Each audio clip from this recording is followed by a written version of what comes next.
Зураг стресс тайлна.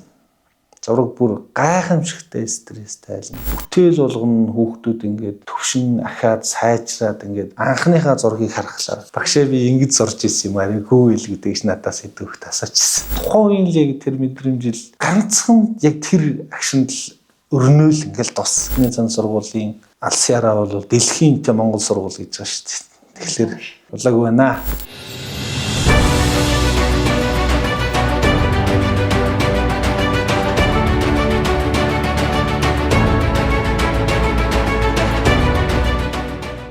Сайн байцгаана уу. Намайг Ахмад Батын Сумын бат гэдгээ. Би Өвсгөл аймгийн Жаргалан цумд төрж өссөн. Завайлын том хөхөд. Манай Өвсгөл аймгийн Жаргалан цум бол байгалийн баялаг ихтэй өөрөн гэсэн их онцлогтой. Тэгээ тэнд төрж өссөн хүүхдүүд нийтээрээ их ажилч хөдөлмөрч ахвал цамбаатай болдог гэж би бас хардаг. Гар орчууд ихтэй. Хуучнаар бол нөгөө богд хааны эдлэл хэрэгсэл гэрийн мод урчууд ихтэй байсан тийм газар нутгийн онцлогтой сум байдаг. Багасаа л сайхан ахуу амьдралтайгаа ойрхон, мал ахуйтайгаа ойрхон тэгж өссөн үндэ. Би ч бол 8 сарын 1-нд төрсөн. Тэгээд тухайд одоо Юнас лалсын 8 сарын 23-нд ингэж бүртгэгдсэн байдаг юм. Сумын бат гэдэг нэрийг аваад. Аав яхад би хөдөө нөгөө мал аж ахуйтай байсан болохоор ажил төрөлтэй байдаг байсан юм болоо даа л гэж боддоо шүү дээ. Багш мэргэжлийг сонгохын хувьд болохоор энэ бол одоо их гоё хувь төөрөг байх гэж өөрийгөө одоо хараад байна. Яагаад гэсэн чинь хамгийн анх сумын бат мэдлэгтэй тухайн үед сумын имлэг ингээд маш хүнд засвартай болдог. Сургуулийн нэг урт комьюнитиг имлэг болгож ашигласан юм байлээ. Тэгээд нэг сургуулийн нэг 75 гэж ярьдгийн хуучнаар тэгсэн чинь тэрнийг технологийн комьюнити өөрөө имлэг болгож ашиглаад тэгээ би тэр технологийн комьюнитид төрсөн. Одоо би ингээ буцаад нөгөө яг төрсөн газараа очиад хөрвөөгөр гэх юм бол би тэр технологийн комьюнитаа ингээ очдог. Тэгээд тэр технологийн комьюнитаар орж гарахад надад их гоё мэдрэмж, их гоё энерги мэдрэгддэг л дээ. Гайхалтай сайхан. Тэрнээс гадна багш мэргэжлийг сонгох үндсэн шалтгаан бол багаасаа өөрөө төрөл бүрийн одоо сэлбэр, зураг тэгэл 4-р ангиас эхэлсэн баха. Юм хийгээ суугаад байдаг хүүхд байсан. Тэрэн дээр тулгуурлаад бас улсын олимпиад гэдэг зүйл бэлтгэгдэж их явсан л да. Дараалаад олон жил бэлдсэн. Сумын нэг Пүрэв шиг гэдэг нэг багш байдیں۔ Тэр багш маань их сайхан зөв үлгэр дуурайл үзүүлдэг. Тэгээд бие их цэгцтэй авч явдаг. Хүнд маш цөөн бөгөөд оновчтой үгээр мэдээллийг хүргэж чаддаг.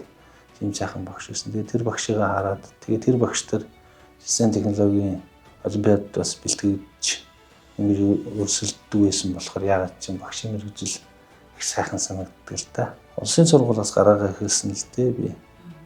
4-р сургуулиас ажлын гараагаа эхлээд за тэгээд 4-р сургуультай 4 жил маш доктортой сайхан ажиллаж их олон зүйлийг сурч мэдэж хөгжиж өшөө илүү одоо багш мэргэжлийн үн цэнийг, багш мэргэжлийн мэдрэмжийг, багш мэргэжлийн тэр нэг сайхан зүйлийг олж харсан. За багш хүн бол зөвхөн ингээд анги танхимд ороод багшлахаас гадна асар нарийн судлаач, асар нарийн хүнийг ингэж мэдэрдэг, ойлгодог, тэгээд хүний сэтгэл зүг уншдаг тийм хүн болж жинхэнэ сайхан хүмүүж өгсөн байна гэдгийг олж харсан. Тэгээд 4-р сургуультай сайхан ажиллачаад Эрдэнэ зэн сургуульд бол миний хувийн бодол өөрөө жоохон ингээд хөгжиж, задрыг.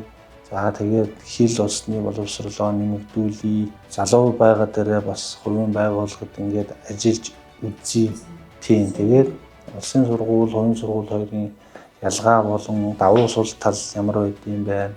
Хүүхдийн ачаал, норм, анги танхим ямар байд юм бэ гэдэг тэр бүгдийг ингэж бас мэдэрч үзье гэж одоо зориглоод тийм шийдвэр гаргасан байна. Одоо яг өнөөдрийн байдлаар харахад бол зөв сайхан шийдвэр болсон байна гэж үзэж байна. Гэхдээ энэ шийдвэр бол үр дүн нь бол өшөө илүү өндөр хүлээлттэй байгаа.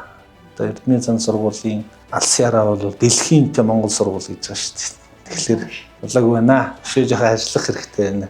Жоохон хөгжих хэрэгтэй байна. Улсын сургууль болон хувийн сургуулийн одоо ачаалал, хүүхдийн тоо тий хүүхдийн бол сэтгэлгээний онцлог тэрийг хүлээж авч байгаа эцэг эхчүүдийн сэтгэлгээний онцлог их мэтчлэн зүйлсийг бол урьдлуулгаж ярьж болно. Тухайн хүүхдүүд бол маш олон янз байдаг л да.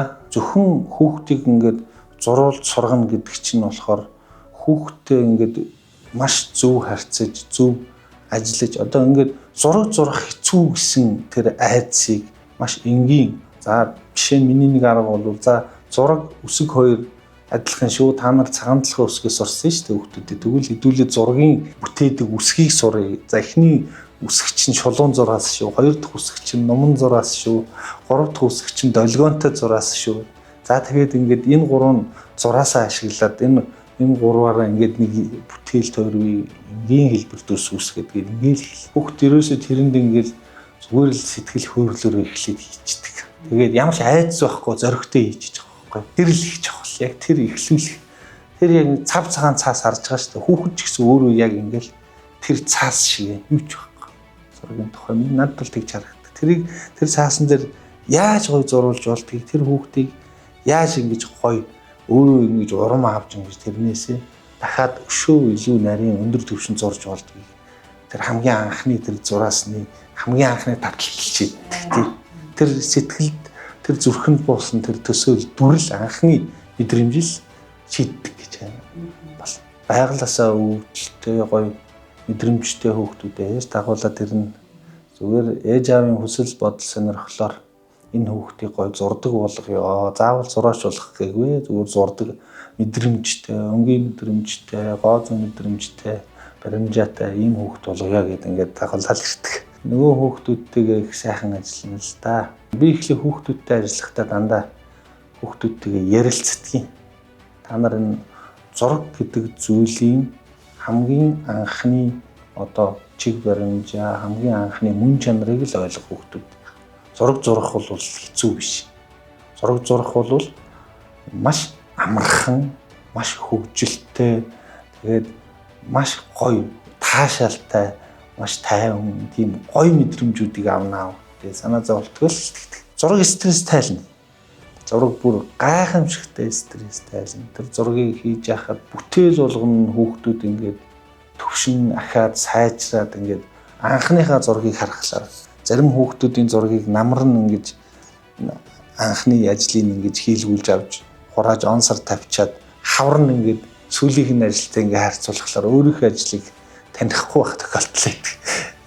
Багшаа би ингэж зурж ирсэн юм арайгүй л гэдэгч надаас идэвхт асуужсэн. Миний нандин бүтээл би нэг 4-р ангидаа шууд нэг сумтай үзэг гэж байдаг шүү дээ. Нэг бор дээр чирнэл идэг. Тэр үзгийг барьж аваад тэгээд ингэ шууд гуталтмуурын зураглалыг шууд ерөөсөө эстүмхийн ингээл байгуулаад ингээл зурц. Тэгээд миний ээж тэрийг аваа хадгалсан. Би сүлд үзсэн.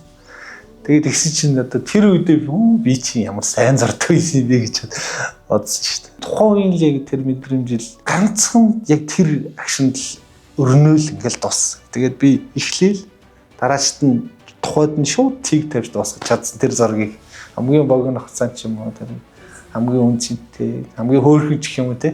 Би бол Эрдэнэсын сургуулийн хичээлийн онцлог гэвэл бол маш сайн хөтөлбөрийг хэлнэ. Сумья тогш өөрөө зөвхөн ингээд гоё хийж үзүүлэхээс гадна яг тэр хийгээд байгаа аргачлал, арга зүй, тэр зарчим, тэр хөтөлбөрүүдийг бусдад бас нээлттэй ингээд сумьяатын хийсэн хөтөлбөрийг ашиглаад ч гэдэг юм уу ингээд санаа аваад ингээд зурх юм бол яг хүүхдүүд адилхан хөгжиж гин үү гэдэг санаа байвал тэрийг мэдэрч ивэл илүү гоё. За тэгээд бас нэг онцлог нь би масс сургалтыг хүүхэд болгоныг зурвалж сургах, хүүхэд болгоныг одоо зургийн хичээлээр дамжуулж ингэж бүтээл хийлгэж сурах. За тэр бүтээлийг ингэж хийснээр тэр хүүхдүүд мэдлэгийн төвшин, чадварын төвшин, бүтээл сэтгэлгээний төвшин бол агч идэг. Бүтээл дандаа сайжирч идэг. Бүтээл хийх явцад тэр хүүхэд өөрөө өөрийгөө нээж хөгжүүлж чадчихдаг. Би ер нь хүүхдүүдийг ингэж боддог шүү дээ. Бүтээл сэтгэлгээтэй болоосай л гэж боддог. Одоо энэ цахим технологи, цахим хөгжил бол маш их яригдж байна. За энэ бол маш сайн давуу талтай боловч гисэн бүх зүйл ингээд цахим руу ороод маш хялбархан болоод ирэхлээр хүн бүтээлчээр сэтгэж чадхаа очих гэдэг юм л да.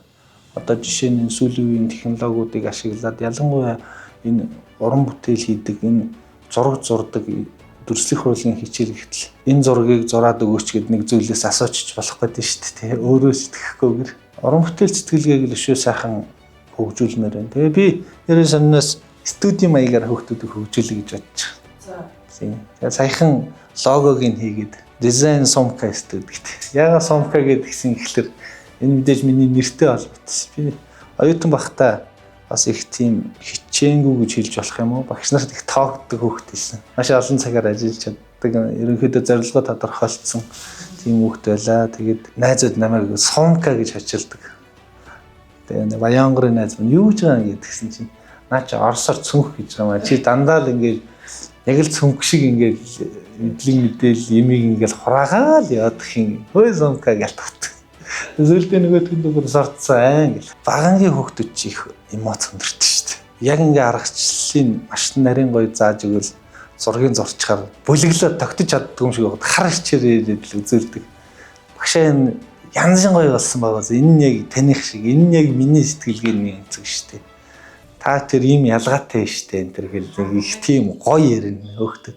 Тэгээ би нөгөө том биетэй тэгэл их хүүхдүүдтэй ингээл нэг дотн байхыг хүсдэг байхгүй яг нэг найз юм шиг нэг тийм энгийн зүйлээр хүүхдүүдийг ойлголцоод тэр хүүхдүүд яах вэ тэр дуугадуулаад зураг зурж иж болно нэгнээсээ босоод найзтай харандахаа өгчих гээл тэгтэл тэр гоё урмыг би шууд болилдог байхгүй 2-3 явуулчаад заачаад хоёр ингээд 2-3 давсан шүү дээ одоо ингээд хичээл өмүүлчих гээд байгаа юм биш үү өөрөөсөө тэрийг хараарай гэхдээ зүгээрээ болж ийн ингээ хийж байгаа чинь гоё юм. Би ингээд ийм судалгааны ажлууд хийдэг юм. Одоо нэг сургууль хүмүүжүүлэх уншлах гэдэг ингээ багш нарын илтгэлийн уралдаан болон тэрэнд зориулдаг нэг жил болгон бүх багш нар хийгддэг байхгүй. Энэ судалгааны ажил бол одоо онлын үндэстэй, практикийн үндэстэй тий.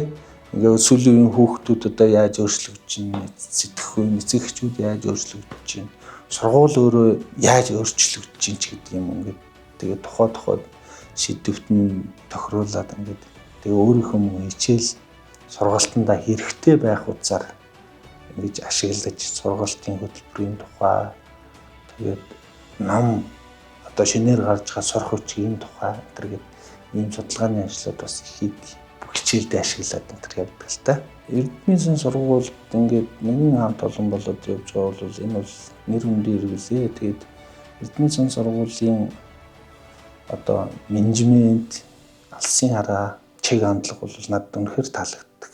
Үнэхээр сайн менежменттэй, үнэхээр гоё чиг баримжаатай явж идэг. Эрдэнэсын сургуулийнхаа нийт багш ажилчдаа та бүгд бол өөрөөсдийнхөө одоо ялцдаг сайхан ур чадвартай, өөрийн гэсэн онцлогтой тийм маш өндөр ур чадвартай багш нар өгдөг шүү.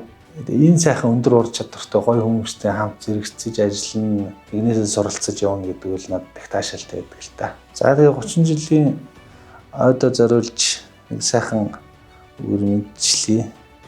Хурдан явъя гэвэл ганцаараа, хол явъя гэвэл олуулаа явцгаая гэдэг. Тэгээ та бүхэнд 30 жилийн өмнө төргийа.